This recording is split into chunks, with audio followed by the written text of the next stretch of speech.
but this is not a drill. Yes, we've taken you back. 7:55 a.m. December 7th, 1941. Imagine that you were there that fateful morning. It started off as a peaceful Sunday morning over 80 years ago in Pearl Harbor in Hicklefield on the Hawaiian island of Oahu. Our entire naval base has waited with most of the fleet peacefully anchored within the confines of the harbor. Experience the roar of the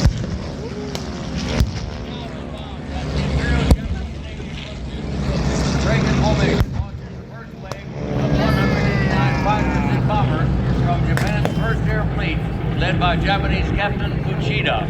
The unprovoked surprise attack was so complete that the coded success signal Tora Tora Tora was sent back to the carrier transport before the first bomb fell.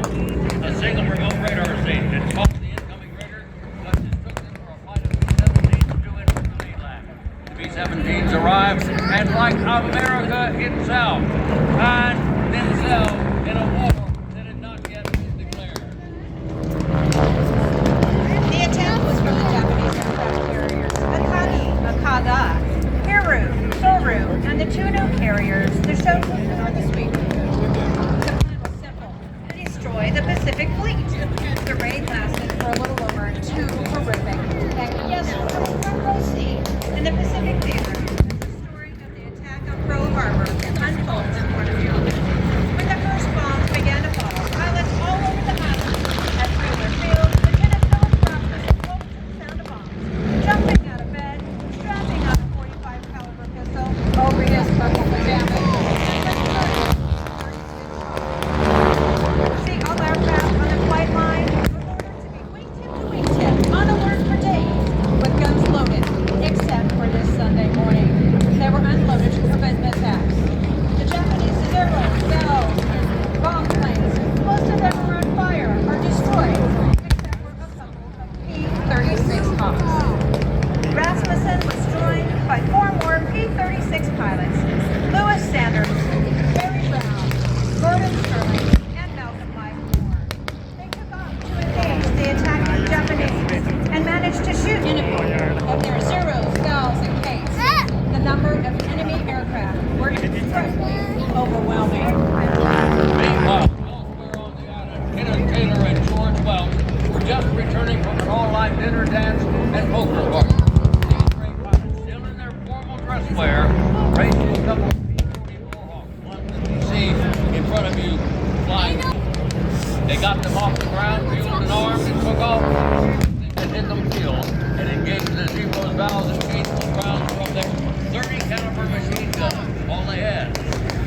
However, they quickly ran out of ammunition. Wheeler Field, which is near the center of the island, they refueled and reloaded 30 and 50 caliber ammo and took off once again to fight the Japanese. The two pilots were credited with downing a total of 6 Japanese warplanes before table. Both pilots received distinguished service awards for their actions that infamous day. A total of 502 U.S. planes at the beginning of the attack. 159 damaged and 155 lay on the ground in various stages of this repair. Right now, front center is our zero, followed by our B-25. The B-17s would have done during the attack. The 189 Japanese zeros, bells, and Ks hammered Hawaii for almost an hour. Then came the second wave of an additional 171 aircraft to continue the strafing, bombing, and dropping of torpedoes for yet another 70 minutes. Yes, that's a total of 360 enemy warplanes. As the attack proceeded at Pearl Harbor and Hicklefield, the devastation was horrifying. On the eastern in the center of the harbor, 9 battleships lay at anchor. The California, Oklahoma, West Virginia, Tennessee, Maryland, Nevada, Pennsylvania, and the Arizona. Luckily at the time, our 3 Pacific aircraft carriers were out at sea. First, the Japanese hit with Cape torpedo bombers.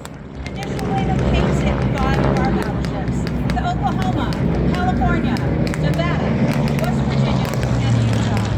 These Capes, especially in were shallow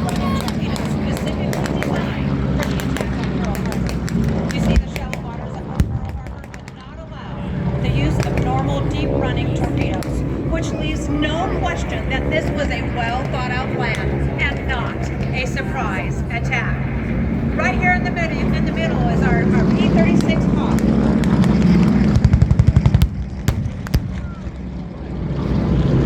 As you see, remember that there were found dive bombers armed with 1,700 pounds of armor-busting projectiles, originally made for 16-inch battleship guns, but converted to aerial bombs. These planes dived down over Nevada and Arizona. Anti-aircraft fire veered the bows away from the Nevada in the first wave, but unfortunately the Arizona wasn't that lucky. A bomb stabbed the Arizona through her forward magazine and exploded, touching off more than 1 million pounds of gunpowder. Sailors on the Nevada watched in horror as the Arizona jumped 20 feet into the air and broke into 2 pieces. Forever in traffic, 1,178 American servicemen in an underwater tube. The ship sank in less than 3 minutes. And still today, she remains at the bottom of Pearl Harbor, wandering black tears as a reminder of all of those who lost their lives that infamous day. There's one of our Kings Marine Corps front and center right now. At Marine Corps Air Station Utah, Private First Class Melvin Thompson was on guard duty when 9 zeros. He stepped out of his guard shack, he drew his .45 caliber pistol and began firing on enemy planes.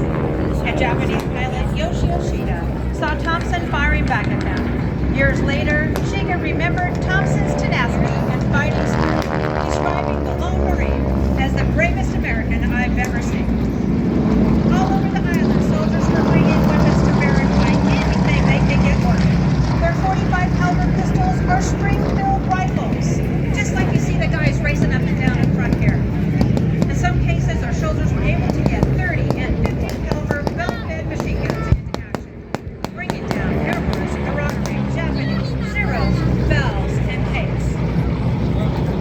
Our ground reenactment of the surprise Japanese attack is being performed by the 6th Cavalry right here in the Houston area. Meanwhile, at Bellows Field on the northeastern coast of the island, more U.S. Army pilots were racing to their P-40s.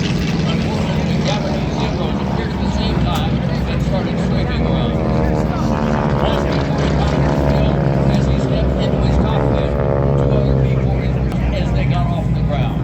But the flight of 12 B-17s coming from the mainland finally arrived and were attacked by the Zeros. Unfortunately, in all the confusion, you can understand the B-17s were shot up by foe and friends. The frightened crews landed wherever they could, one of them in a pineapple field not far from Eagle Field. One B-17 pilot, a Major Landon, trying to land said, "What a hell of a way to enter a war, out of gas, unarmed, and no place to land." Amazingly, 8 of the B-17s actually made it to Hickam Field. Dory Miller's skin color limited him to the role of cook aboard the West Virginia. But when the ship was struck by multiple bombs and torpedoes, awestruck by what he was seeing, he jumped on the wounded men to safety, including his captain. And without any weapons training, he manned one of the 50 caliber machine guns himself until it ran out of ammo, and he was ordered to abandon ship. He was successful in bringing down 2 Japanese warplanes as well as saving countless lives. This war hero was awarded the Navy Cross. At the conclusion of the surprise Japanese attack on Pearl Harbor, more than half of America's entire naval fleet had been destroyed or damaged. Nearly 2,400 Americans were killed, over 1,200 wounded, and at the time, 960 people were missing. 188 aircraft were destroyed, 159 damaged, just 155 aircraft lay on the ground. 2 battleships were destroyed, 3 light cruisers, 3 destroyers, and a total of 6 battleships damaged. Our greatest naval base lay in ruins, along with our complacency. The following day, December 8, 19, our entry into World War II, with these words to Congress, the citizens of the United States, and the world. Yesterday, December 7th, 1941, a date which will live in infamy. The United States of America was suddenly and deliberately attacked by naval and air forces of the Empire of Japan. It will be recorded that the distance of Hawaii from Japan makes it obvious that the attack was deliberately planned many days or even weeks ago. The attack on the Hawaiian Islands has caused severe damage to American naval and military forces. No matter how long it may take us to overcome this premeditated invasion, the American people in their righteous might will win through to absolute victory. Admiral Yamamoto, the mastermind of the Japanese attack on Pearl Harbor, said, "I fear all we have done is to awaken the sleeping giant and fill him with a terrible resolve." And he was absolutely correct. In the Pearl Harbor Task Force, Nagasaki, the city where the space formed, Grábame aquí de este lado porque me están encimando y no me dejan grabar. 98,000 bombers, Aquí, 24,000 transport planes, 58,000 trainers. Giving peace and freedom to the entire world.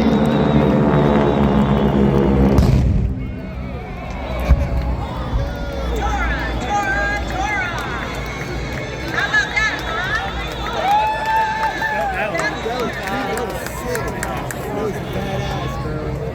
Led by Gordon Webb from Springport, Michigan, and his team from across the United States.